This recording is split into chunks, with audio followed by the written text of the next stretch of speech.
사랑합니다. 충현의 모든 가족들의 섬김을 받으시고 찬양을 받으신 주님께서 오늘도 이 자리에 함께한 주의 백성들, 또 비대면으로 주님 앞에 나온 하나님의 성도들 큰 은혜로 채워주실 것을 확신합니다. 오늘은 맥주 감사 주일이면서 2021년 네 번째 성찬 주일입니다. 맥주 감사는 구약의 배경을 두고 있습니다. 그런데 우리에게 적용할 때는 구약의 배경보다는 현재에 적용하는 것이 더 필요합니다.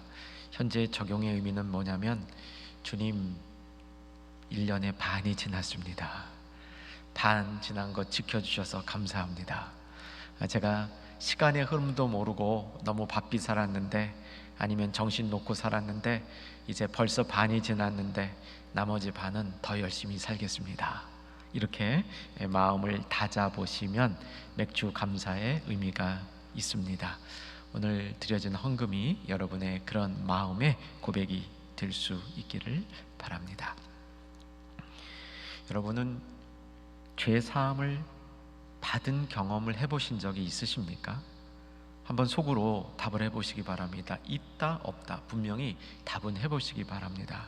죄 사함을 받은 경험이 있으십니까? 죄사함을 받으면 어떤 현상이 일어났길래 죄사함을 받았다 안 받았다 내가 그것을 스스로 판단할 수 있을까요? 죄사함을 받았다는 것은 구원을 받았다 하는 얘기와 동일한 얘기입니다. 구원을 받았다는 얘기보다는 적은 범위의 얘기지만 우리가 죄사함을 받은 것으로 구원을 받았다, 이렇게 설명할 수도 있을 것 같습니다. 예수님 이후로, 어쩌면 예수님 이전까지 포함해서 하나님이 만들어 놓은 이 세상 가운데는 설교가 굉장히 많이 선포된 것 같습니다.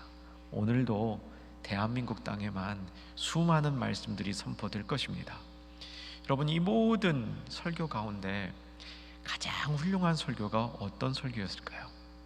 제 개인적인 생각에는 사도행전 2장에 나오는 오순절날 베드로가 했던 그 설교라고 생각합니다. 그 설교가 미쳤던 영향력, 그 설교의 결과는 참 대단한 것이었습니다. 베드로가 했던 그 설교의 마무리에서, 그 설교가 끝나고 나니까 사람들이 베드로에게 되묻습니다. 이제 우리가 어떻게 해야 됩니까? 그때 베드로가 답변해 준 말씀이 있습니다. 사도행전 2장 38절입니다. 자막으로 한번 같이 보겠습니다. 같이 읽겠습니다. 베드로가 이르되 너희가 회개하여 각각 예수 그리스도의 이름으로 세례를 받고 죄 사함을 받으라.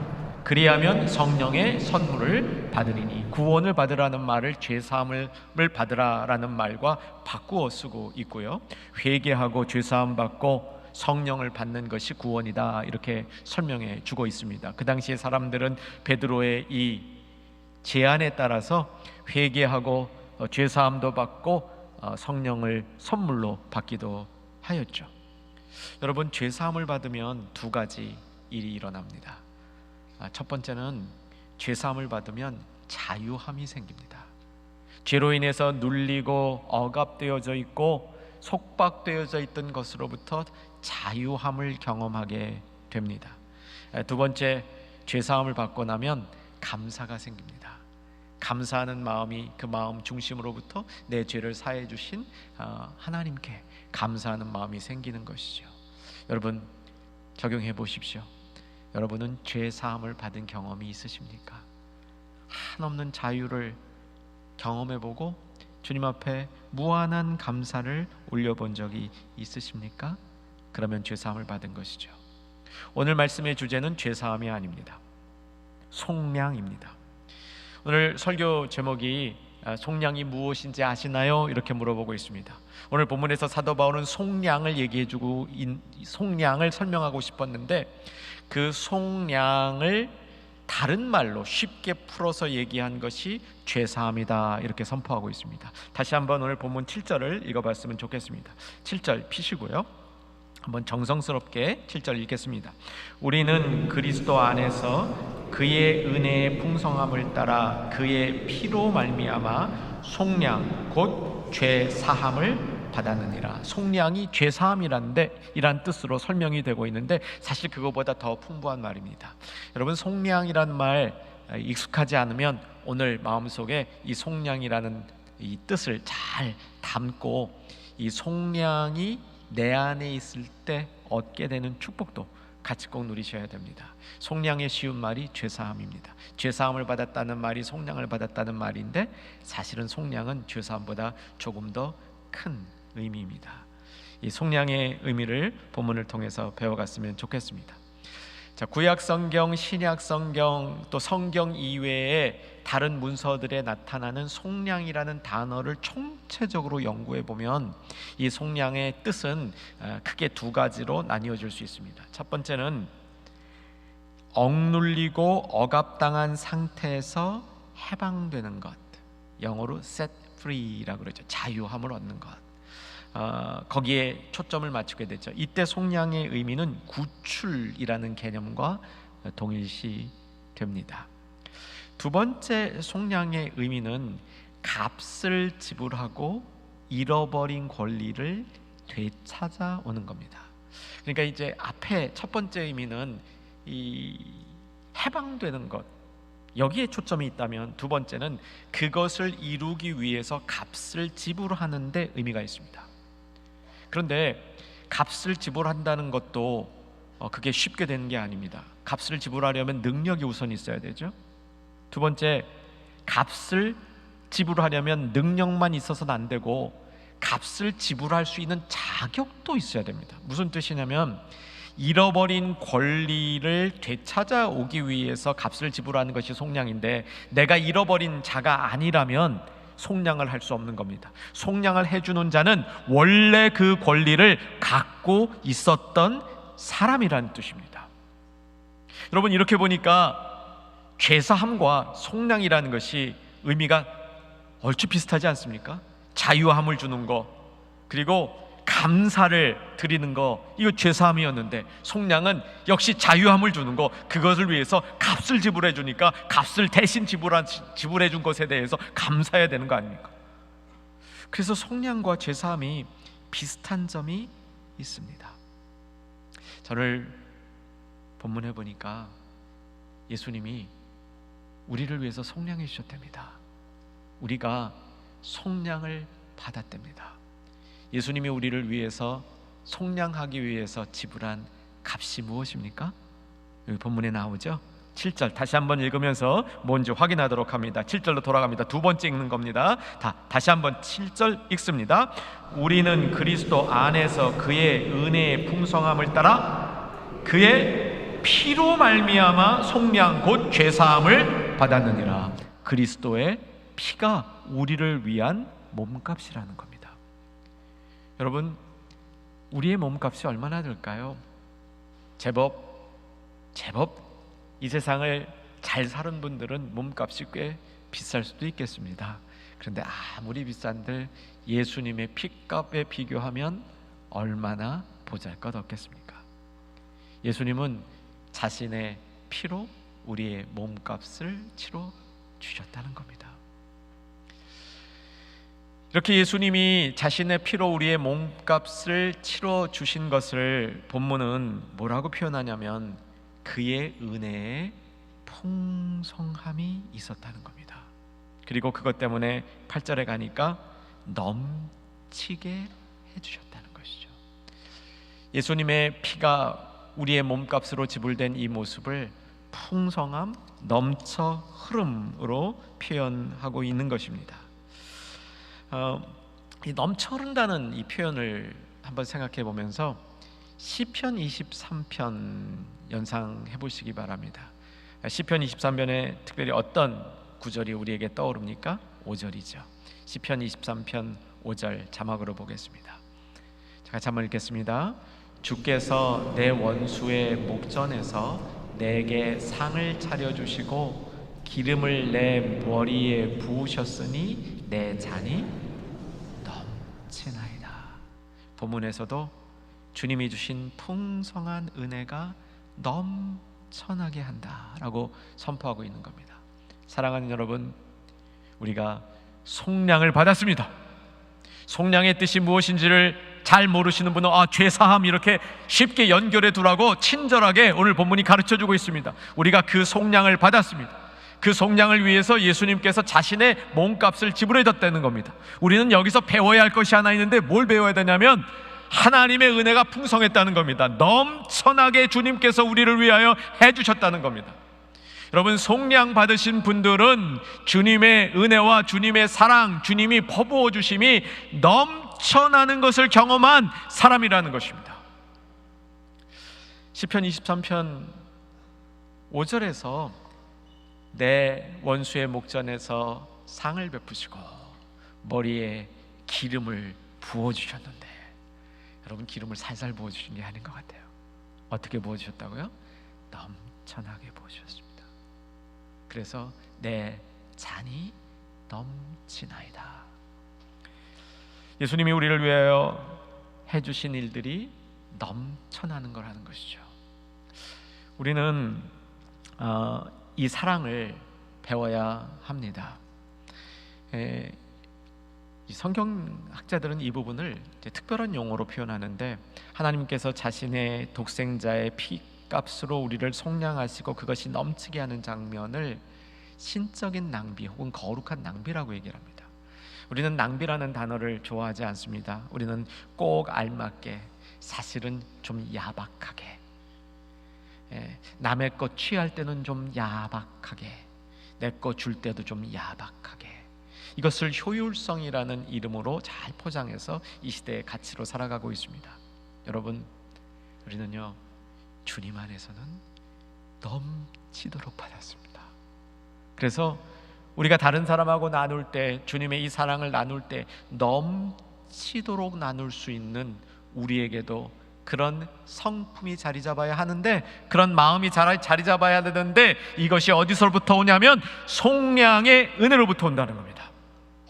내가 받은 속량에 대해서 하나님 앞에 감사하는 마음을 가질 때에, 그때에 우리는 이런 넘치는 사랑을 배우고 나눌 수 있게 된다는 것이죠.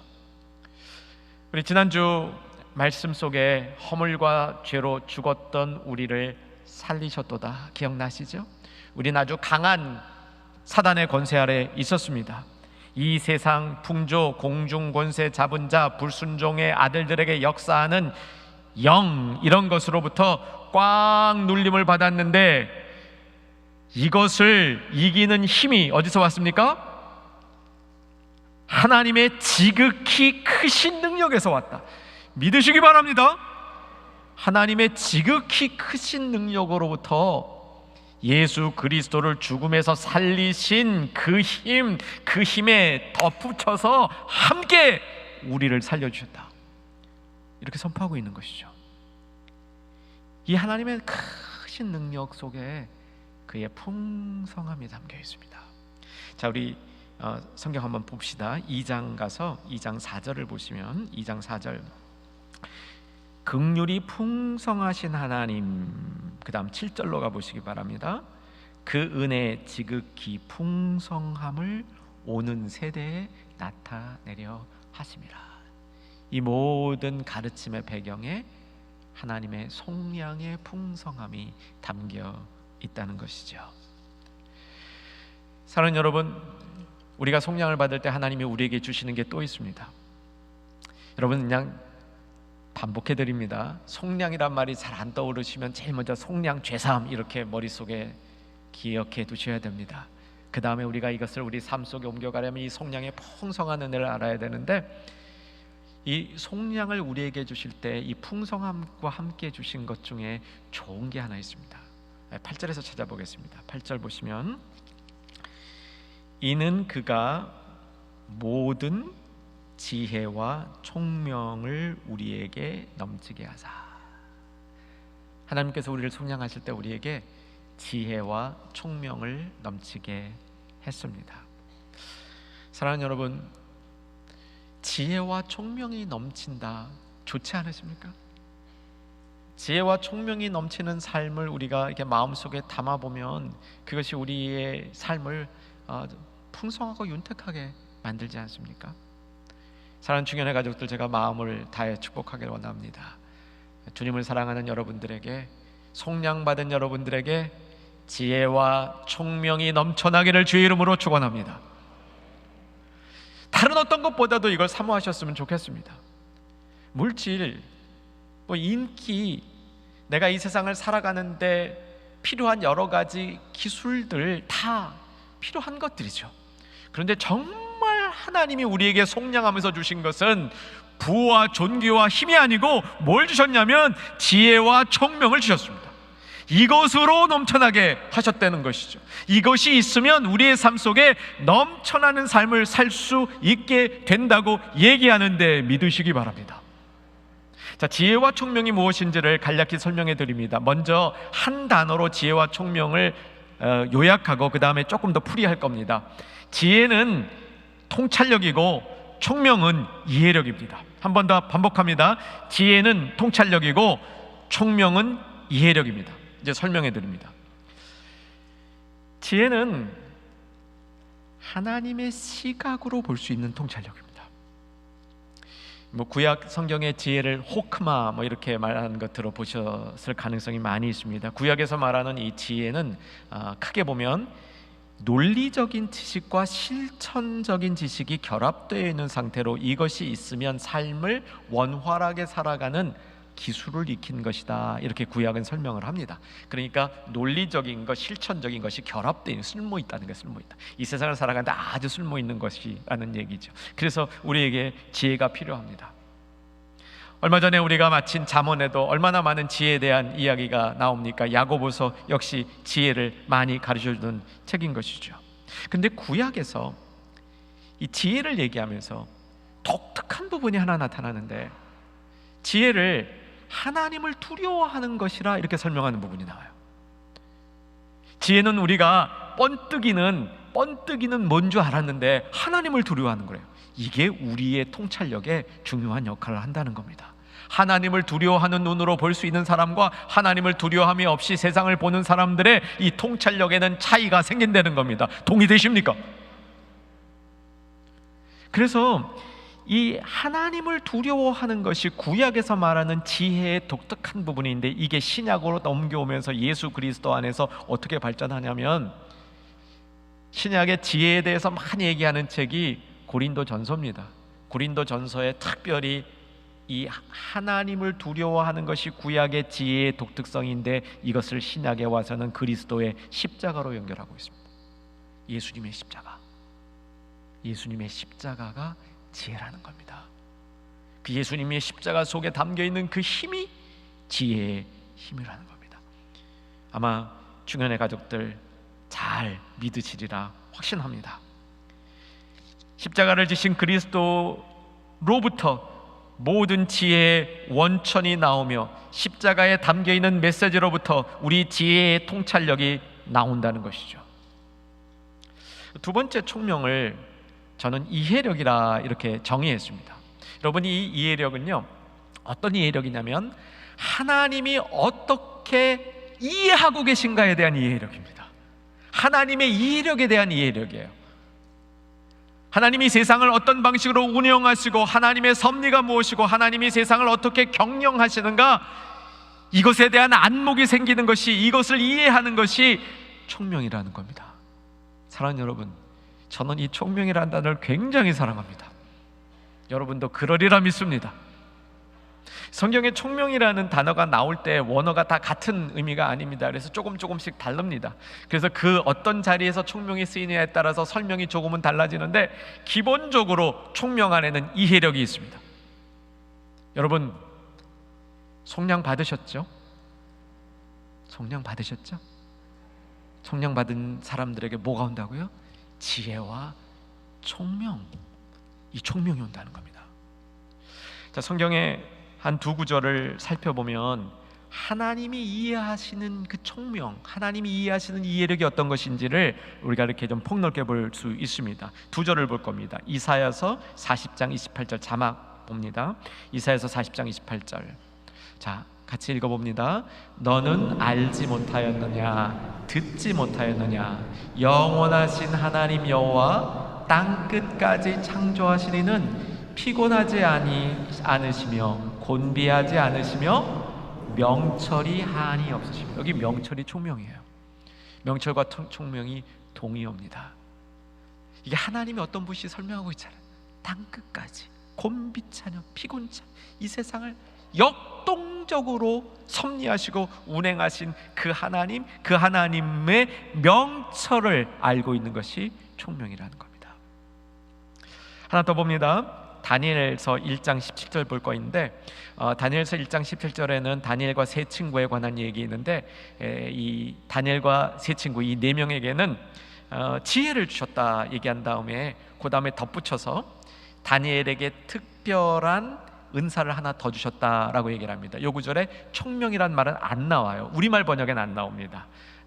그런데 이 원어에는 있어요.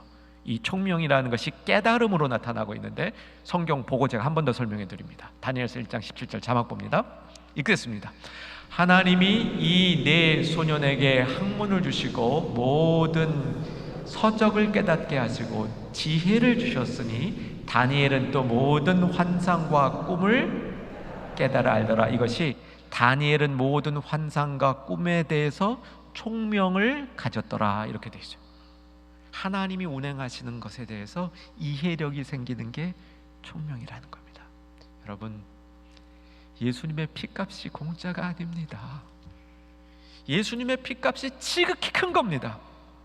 그 예수님의 피값, 지극히 큰 피값을 주시고 우리를 속량하셨을 때 하나님이 우리에게 그냥 죄사함만 허락해 주신 것이 아니고 자유함만 주신 게 아니고 거기에 그 자유함을 가지고 주님의 뜻을 이루어갈 힘과 능력을 같이 주신 겁니다. 지혜와 총명을 우리에게 허락해 주신 거죠. 넘치도록.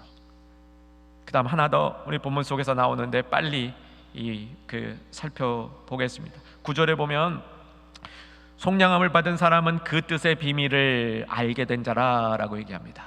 그 뜻의 비밀은 하나님의 모든 계획이에요. 그게 숨겨져 있다가 예수님을 통해서 이렇게 드러나는 건데 그거 그냥 알 수가 없어요. 지혜와 총명이 있어야 됩니다. 속량에서 주시는 지혜와 총명이 있을 때 하나님의 뜻의 비밀을 깨닫는데, 그 깨달은 사람의 특징이 하나님이 뭘 기뻐하신지를 아는 사람이에요. 9절에 보면 그의 기뻐하심을 따라 이 말이 나오죠.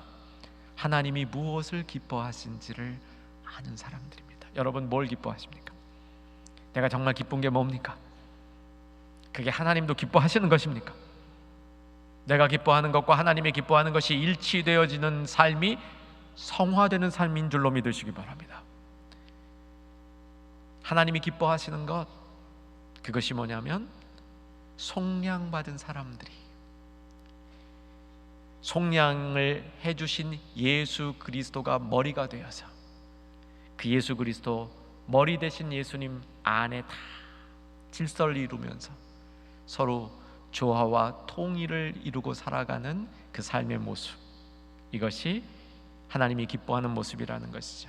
10절이 그 얘기입니다. 10절 같이 읽겠습니다. 하늘에 있는 것이나 땅에 있는 것이 다 그리스도 안에서 통일되게 하려 하심이라. 사랑하는 여러분, 오늘 성찬으로 나아가면서 내가 죄사함 받은 것 확인하십시다. 혹 내가 죄사함을 여태까지 한 번도 받아본 경험이 없다고 생각하시는 분 이 자리에 있다면 오늘 성찬을 통해서 죄사함을 경험하는 은혜가 있기를 간절히 소망합니다. 속량의 은혜가 있으신 분들은 그 속량에 따라오는 지혜와 총명이 같이 생길 수 있기를, 그래서 하나님의 뜻의 비밀을 깨닫고 예수 그리스도 머리 안에서 저와 여러분의 삶이 하나로 잘 조화되고 통일되어지는 역사가 일어날 수 있기를 소망하면서 성찬에 나아가는 복된 주간의 가족들 되기를 주의 이름으로 축원합니다. 기도하겠습니다. 살아계신 아버지 하나님, 우리를 속량해 주셔서 감사합니다. 자유하게 해주셔서 감사합니다. 속량의 핏값으로 흘려주신 그 예수님의 보혈을 오늘 경험하기 위하여 주 앞에 나아갑니다. 아버지 하나님, 성찬을 통해서도 역사하여 주시옵소서. 예수님 이름으로 기도하옵나이다. 아멘.